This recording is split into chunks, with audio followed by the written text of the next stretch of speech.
Hello সবাইকে আমার mini ব্লগে স্বাগত। আচার বানানোর জন্য আমি এখানে আমগুলো দেখো রোদ্দুরে দিয়ে শুকিয়ে নিয়েছি।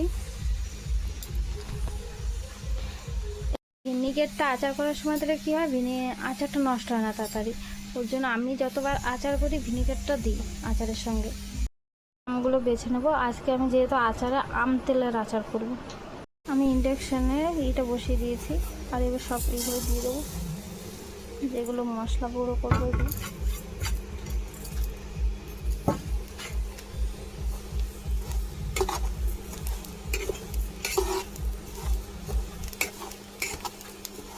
হালকা করে ভেজে নেব সব মশলাগুলো। আমার ভাজা হয়ে গেছে মশলাগুলো।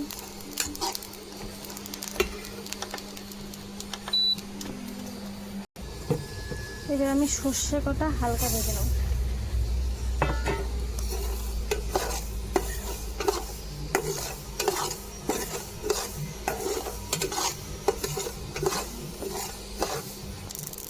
সর্ষে ভাজা আমার কমপ্লিট হয়ে গেছে। হালকা করে সর্ষেটা ভেজে নেব। এবার আমি শুকনো লঙ্কাগুলো ভেজে নেব।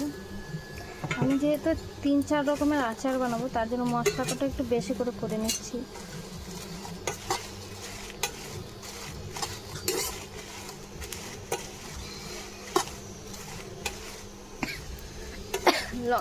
ভাজা হয়ে গেছে। আমি ইন্ডাকশানটা চালিয়ে নেব। এবার আচারটা তৈরি করার জন্য আমি তেলগুলো দিয়ে দেবো। তেলের মধ্যে কী কী দেবো সেটাই তোমরা দেখো।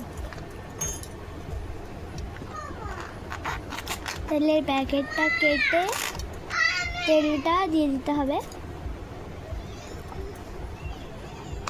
আমি এখানে সর্ষের তেলটা দিয়ে দিচ্ছি। ওটা যেহেতু আম তেল করবো তাই আমি তেলের ভাবটা একটু বেশিই দিচ্ছি। তেল বেশি লাগে। তেলটা গরম হচ্ছে, গরম হতে একটু টাইম দিতে হবে। তেলটা অনেকটা তেল তো, তেলটা গরম হয়ে গেছে। আমি এবার তেলের মধ্যে দিয়ে দেবো। এইখানে 5 ফোড়ন আছে, সর্ষের দানা আছে, আর জিরে আছে সাথে। এটা সব ফার্স্ট তেলের উপর আমি দিয়ে দিচ্ছি।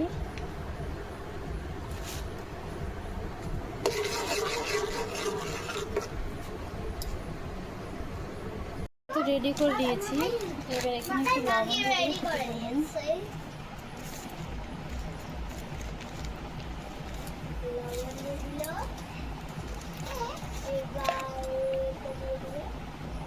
দুই ডাকনা ভিনিগার দিয়ে দেবো।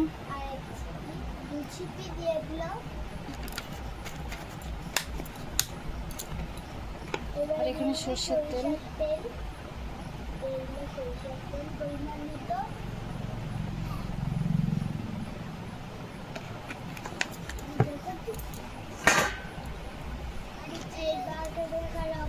আর আমি এখানে লঙ্কার গুঁড়ো করে রেখেছি, সেই লঙ্কার গুঁড়োটা দিয়ে দেবো।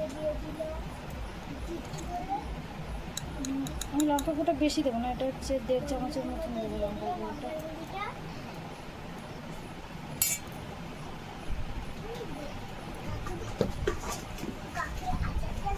আর আমি এখানে ভাজা মশলাটা গুঁড়ো করে রেখে দিয়েছি সব কিছু, সেটা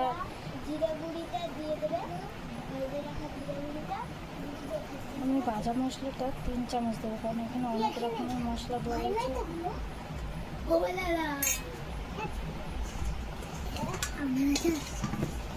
মশলাটা দেওয়ার পর আমি এটা ভালো করে মাখিয়ে নেব। মশলাটা দেওয়া হচ্ছে, এবার ভালো করে সব রকমের মশলাটা দিয়ে দেখো আমটা মাখিয়েছি, কি সুন্দর দেখতে লাগছে। আমার তো এখনই জিভে জল আসছে। তেলটা গরম হচ্ছে, গরম হতে একটু টাইম দিতে হবে। তেলটা অনেকটা তেল তো, তেলটা গরম হয়ে গেছে। আমি এবার তেলের মধ্যে দিয়ে দেবো। এইখানে 5 ফোড়ন আছে, সর্ষের দানা আছে, আর জিরে আছে সাথে। এটা সব ফার্স্ট তেলের উপর আমি দিয়ে দিচ্ছি।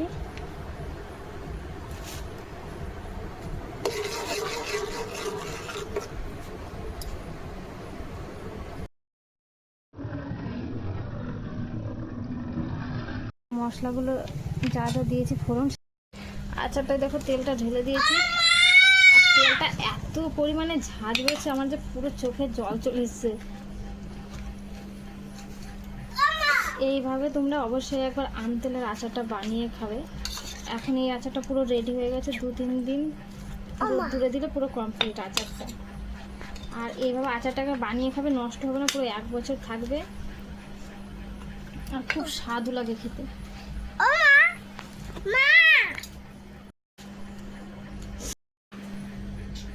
হয়ে গেছে। আমার আচার বানানোর রেসিপিটা যদি তোমাদের ভালো লাগে তাহলে অবশ্যই বাড়িতে একবার ট্রাই করে দেখবেন। আজকের মতন বাই বাই, আবার একটা নতুন ভিডিওতে তোমাদের সঙ্গে দেখা হচ্ছে।